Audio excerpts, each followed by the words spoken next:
नमस्कार दोस्तों। तुर्की एक ऐसा देश है जिसने कई बार भारत के लिए प्रॉब्लम क्रिएट करने की कोशिश की है और तुर्की एक बार फिर से भारत के सामने आ चुका है। और तुर्की ये जो कर रहा है ये सिर्फ भारत के लिए ही नहीं, पूरी दुनिया के सामने एक समस्या खड़ी कर देगा। और आपको एक बात पता होगी कि तुर्की भी नाटो देशों के संगठन में आता है और इसलिए तुर्की ने यूरोप और यूएस के कहने पर जो शिप रसिया से आ रही थी, जिनमें ऑयल भरा हुआ था और जो ऑयल लेकर इंडिया और चाइना की तरफ आ रही थी, इन शिप को तुर्की ने रोक लिया है। अब बात ये आती है कि आखिर तुर्की इन शिप को रोक क्यों रहा है। असल में जो G7 देशों ने रसिया पर प्राइस कैप लगाया हुआ है $60 का, इसी को लेकर तुर्की अपनी भूमिका निभा रहा है, क्योंकि रसिया से जो शैडो शिप आती हैं उनके कोई प्रॉपर कागज होते नहीं हैं, कोई इंश्योरेंस होता नहीं है और इसी बात का फायदा तुर्की उठा रहा है। तुर्की ने यहाँ पर ये कहा है कि अगर आपको यहाँ से गुजरना है तो आपको पेपर इंश्योरेंस कागज दिखाने होंगे और यदि आपने रसिया से ऑयल परचेज किया है और ये $60 यानी प्राइस कैप पर है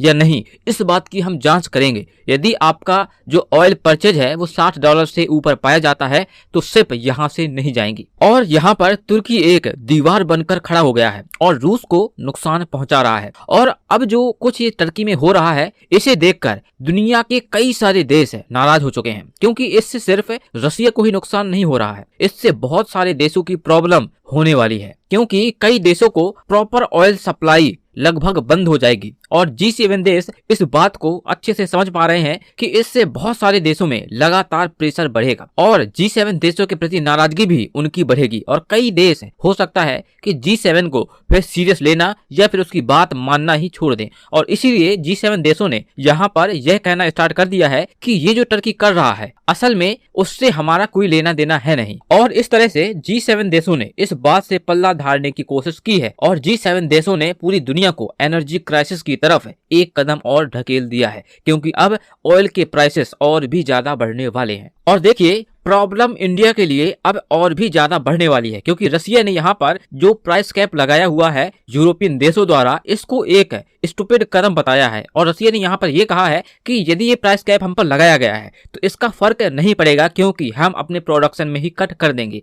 और यदि ऐसा होता है तो इससे सबसे ज्यादा जो नुकसान होगा वो इंडिया का ही होने वाला है, क्योंकि इंडिया और चाइना दो ऐसे बड़े देश हैं जो रसिया से काफी ज्यादा मात्रा में ऑयल परचेज करते हैं। लेकिन चाइना के पास एडवांटेज यह है कि उसका बॉर्डर रसिया से मिलता है, इसलिए वह रसिया से आसानी से ऑयल परचेज कर सकता है। लेकिन इंडिया के लिए ऐसा कोई एडवांटेज नहीं है, इसलिए इंडिया की जो प्रॉब्लम्स है वो भविष्य में और भी ज्यादा बढ़ने वाली हैं। तो दोस्तों, इस मैटर के बारे में आप क्या कहेंगे? क्या G7 देशों ने प्राइस कैप लगाकर सही किया है या फिर गलत किया है? कमेंट बॉक्स में जरूर लिखिए। मिलते हैं नेक्स्ट वीडियो में। चैनल को सब्सक्राइब जरूर कीजिएगा। जय हिंद, जय भारत।